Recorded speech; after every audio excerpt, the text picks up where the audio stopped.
Friends, ಎಲ್ಲರೂ ಹೇಗಿದ್ದೀರಾ? ಎಲ್ಲರೂ ಚೆನ್ನಾಗಿದ್ದೀರಾ ಅಂತ ಅಂದ್ಕೊಂಡಿದ್ದೀನಿ.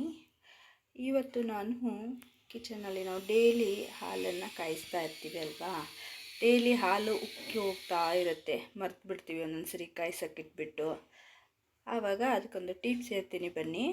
ಈಗ ನಾವು ಹಾಲು ಕಾಯಿಸೋಕ್ಕೆ ಇಟ್ಟಿದ್ದೀನಿ. ಒಂದು ಮೀಡಿಯಮ್ ಫ್ಲೇಮಲ್ಲಿ ನಾವು ಹಾಲು ಕಾಯಿಸೋಕೆ ಇಟ್ಟಾಗ ಏನಾದರೂ ಮರೆತುಬಿಟ್ಟು ಹೊರಗಡೆ ಹೋಗ್ತಾ ಇರ್ತೀವಿ. ಆವಾಗ ಹಾಲೆಲ್ಲ ಉಕ್ಕಿ ಗ್ಯಾಸ್ ಎಲ್ಲ ಗಲೀಜಾಗಿಬಿಡುತ್ತೆ. ಆವಾಗ ನಾವೇನು ಮಾಡಬೇಕಂದ್ರೆ ಹಿಂಗೆ ಒಂದು ಸ್ಪೂನು, ಅದು ಇದು ಉದ್ದದಾಗಿರಲಿ ಸ್ಟೀಲ್ದಾಗಿರಲಿ, ಹಿಂಗೆ ಒಂದು ಅಡ್ಡ ಇಟ್ಟರೆ ಹಾಲು ಉಕ್ಕಿ ಬರಲ್ಲ. ನೋಡೋಣ ಬನ್ನಿ. ಸುಮ್ಮನೆ ಎಲ್ಲ ಉಕ್ಕಿ ಎಲ್ಲ ಗ್ಯಾಸ್ ಸ್ಟವ್ ಎಲ್ಲ ಗಲೀಜು ಮಾಡ್ಕೊಳ್ಳೋಕ್ಕಿಂತ ಈ ಮೆಥಡನ್ನು ಯೂಸ್ ಮಾಡಿದ್ರೆ ಒಳ್ಳೆಯದು. ತುಂಬ ಜನಕ್ಕೆ ಹೆಲ್ಪ್ಫುಲ್ ಆಗುತ್ತೆ. ಪ್ಲೀಸ್ ಲೈಕ್ ಮಾಡಿ, ಶೇರ್ ಮಾಡಿ, ಹಾಗೆ ಸಬ್ಸ್ಕ್ರೈಬ್ ಮಾಡಿಕೊಂಡು ನೋಡಿ. ಹಾಲು ಉಕ್ಕಿ ಬರ್ತಾ ಇದೆ, ಬಟ್ ಅದು ಕೆಳಗಡೆ ಸುರಿಯಲ್ಲ, ಅಲ್ಲೇ ಸ್ಟಾಪ್ ಆಗಿಬಿಡತ್ತೆ ಹೋಲು. ಹಂಗಾಗಿ ಅದು ಕೆಳಗಡೆ ಬೀಳಲ್ಲ, ಅಲ್ಲೇ ನಿಂತ್ಕೊಳ್ಳುತ್ತೆ. ನೋಡಿ, ಎರಡನೇ ಟಿಪ್ಸು. ಈ ಕರಿಬೇವು ತಂದಿರ್ತೀವಿ ನಾವು, ಇದನ್ನೆಲ್ಲ ಬಿಡಿಸ್ಕೊಂಡಿಟ್ಟಿದ್ದೀನಿ ನಾನು.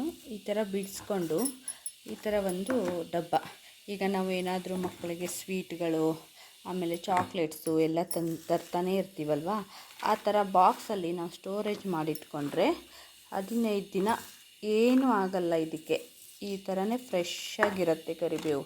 ನಾವು ಕವರಲ್ಲೆಲ್ಲ ಇಟ್ಟರೆ 1 ದಿನ 2 ದಿನಕ್ಕೇ ಒಣಗೋ ಥರ ಆಗುತ್ತೆ. ಈ ಥರ ಬಾಕ್ಸಲ್ಲಿ ಹಾಕಿಬಿಟ್ಟು ನಾವು ಫ್ರಿಜ್ಜಲ್ಲಿ ಇಟ್ಬಿಟ್ರೆ 15 ದಿನ ಚೆನ್ನಾಗಿರುತ್ತೆ. ಮೂರನೇ ಟಿಪ್ಸು, ಕೊತ್ತಂಬರಿನ ಏನು ಮಾಡೋದು, ಎಲ್ಲ ಬಿಡಿಸ್ಬಿಡ್ಬೇಕು. ಅದು ಮಣ್ಣೆಲ್ಲ ಇರುತ್ತೆ ಜಾಸ್ತಿ, ಅದನ್ನೆಲ್ಲ ಬಿಡಿಸ್ಬಿಟ್ಟು ಈ ಥರ ಅದೇ ಥರ ಬಾಕ್ಸಲ್ಲಿ ಹಾಕಿ ಇಡಬೇಕು. ಒಂದೊಂದು ಸರಿ ಕೊತ್ತಂಬರಿ ರೇಟೆಲ್ಲ ಜಾಸ್ತಿ ಆಗಿರುತ್ತೆ, ತಂದುಬಿಟ್ಟು ಫ್ರಿಜ್ಜಲ್ಲಿ ಇಡ್ತೀವಿ, ಅದು ಬಾಡೋಗ್ಬಿಡುತ್ತೆ. ಆವಾಗ ನಾವು ಈ ಥರ ಸ್ಟೋರೇಜ್ ಮಾಡಿಟ್ಕಾದ್ರೂ ಯೂಸ್ ಮಾಡ್ಬೋದು. ದಿನ ಅದನ್ನು ಸಹಿತ ಇದೇ ಥರ ಬಿಡಿಸ್ಬಿಟ್ಟು ಡಬ್ಬಕ್ಕೆ ಹಾಕಿ ಇಟ್ಕೊಳ್ಳೋದು. ಹಾಗೆ ಇನ್ನೊಂದು, ಈ ಪುದೀನದಲ್ಲಿ ಈಗ ನಾವು ಇದನ್ನ ಬಿಡಿಸ್ತಾ ಇರ್ತೀವಲ್ವ, ಕಟ್ಟಿರುತ್ತೆ ಅದು. ಆವಾಗ ಏನು ಮಾಡಬೇಕಂದ್ರೆ ಕಟ್ಟನ್ನು, ಇದು ಗಂಟು ಬಿಡಿಸಬಾರ್ದು, ಅದನ್ನು ಹಾಗೆ ಬಿಟ್ಬಿಟ್ಟು ಮುಂದೆ ಕಟ್ ಮಾಡಿ ನಾವು ಎಲೆಗಳನ್ನು ಸಪ್ರೇಟ್ ಮಾಡಿಕೊಂಡು ಇದೇನಿರುತ್ತೆ ಅಲ್ವ, ಇದನ್ನು ತಗೊಂಡೋಗಿ ಹಿಂಗೆ ಪಾಟಲ್ಲಿ ಹಾಕಿದ್ರೆ ಹಂಗೆ ಮತ್ತೆ ಪಾಟ್ಗೆ ಹಾಕ್ಬಿಟ್ಟು ಈ ಗಂಟನ್ನ ತೆಗ್ದಾಕಬೇಕು. ತೆಗ್ದಾಕಿದ್ರೆ ಇದು ಹಂಗೆ ಮತ್ತೆ ನಮಗೆ ಚಿಗುರು, ನೀರು ಹಾಕಿದ್ರೆ ಚಿಗುರಿ ಎಲೆ ಬಂದು ಮತ್ತೆ ನಮಗೆ ರೀಯೂಸ್ ಮಾಡ್ಕೋಬೋದು ಇದನ್ನು. ಹಾಗೆ ಗುಲಾಬಿ ನೋಡಿ, ಇದನ್ನು ತಂದ ಮೇಲೆ ಸ್ವಲ್ಪ ನೀರು ಹಾಕಿರ್ತಾರೆ ಅವರು, ಬಾಡಬಾರ್ದಂತ ನೀರು ಹೊಡೆದಿಟ್ಟಿರ್ತಾರೆ ಅಲ್ವಾ, ಅದನ್ನು ನೀರನ್ನು ಸ್ವಲ್ಪ ಬಟ್ಟೆಯಲ್ಲಿ ಹಾಕಿದ್ದು ಮಾಡಿಬಿಟ್ಟು ಒಂದು ಈ ಥರ ಕವರ್ಗೆ ಹಾಕಿ, ಇದು ನಾನು 1 ವಾರದ ಹಿಂದೆ ತಂದಿರೋ ಗುಲಾಬಿ, ಇನ್ನೂ ಹೆಂಗಿದೆ ಹಂಗೆ ಇದೆ.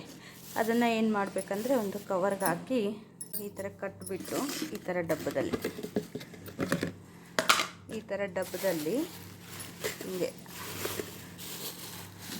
ಹಿಂಗೆ ಹಾಕಿಬಿಟ್ಟು ಇಟ್ಟರೆ ನೀವು 15-20 ದಿನ ಆದರೂ ಹೂವು ಅದೇ ಥರ ಇರುತ್ತೆ. ಈಗ ಇನ್ನೊಂದು ಟಿಪ್ಸ್ ಬಂದುಬಿಟ್ಟು, ಎಲ್ಲರೂ ಮನೇಲಿ ಸಕ್ಕರೆ ಇದ್ದೇ ಇರುತ್ತೆ, ಒಂದೊಂದು ಸರಿ ಅದರಲ್ಲಿ ಇರುವೆ ಬಂದುಬಿಡುತ್ತೆ.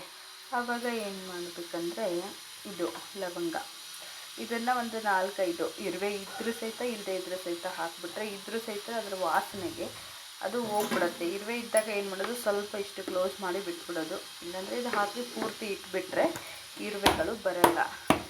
ಇದೇ ಥರ ನಿಮಗೆ ವಿಡಿಯೋಗಳು ಇಷ್ಟವಾದರೆ ಲೈಕ್ ಮಾಡಿ, ಶೇರ್ ಮಾಡಿ, ಹಾಗೆ ಸಬ್ಸ್ಕ್ರೈಬ್ ಮಾಡ್ಕೊಂಡು ನೋಡಿ. Thank you.